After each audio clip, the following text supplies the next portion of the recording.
ইঙ্গিত দিতেছে যে আমরা একই। এই জন্য আপনারা এই মাসে একটা টার্গেট নিচ্ছেন যে আমরা আমানিয়া বাজারকে একটা ইউনিট বানাবো। আগামী মাসে টার্গেট নেবে ওই মসজিদ কেন্দ্রিক, এরপর মাসে ওই মসজিদ কেন্দ্রিক, এরপর মাসে ওই মসজিদ কেন্দ্রিক, এভাবে আপনার ওয়ার্ডে যত মসজিদ আছে সব মসজিদ কেন্দ্রিক একটা ইউনিট হবে, একটা একটা। যত মসজিদ আছে ততটা ইউনিট, আর বাজার একটা ইউনিট।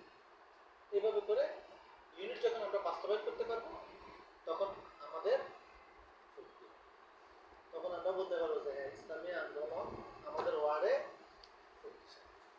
এর আগে শক্তিশালী বলা যাবে। আর আপনারা ওয়ার্ড সভাপতি সেক্রেটারিরা বাকিদের সহযোগিতায় আপনারা প্রত্যেক ইয়েতে চেষ্টা করবেন যে 2 জন করে শুভাকাঙ্ক্ষী ব্যক্তি, মানে যিনি আনন্দ শুভাকাঙ্ক্ষী মানে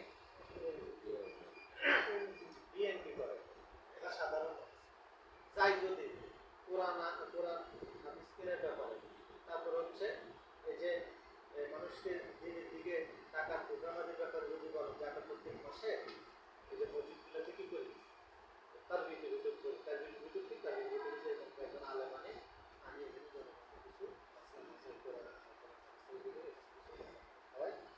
আবার আমরা প্রত্যেকটা মসজিদে কি করি এই যে হাদিস, তারপরে মাসলা মাসালে ওই কিনে দিয়েছি। এভাবে করে আমরা অনেক টাকা খরচ। তো আপনি যদি আমাদেরকে একটু সহযোগিতা করতেন, যে আপনি যদি 50 টাকা 100 টাকা খুবই যা সম্ভব কিন্তু কাজটা আমার খুব সহজ। আমি যখন শিবিরের দায়িত্ব ছিলাম তখন তো কেউ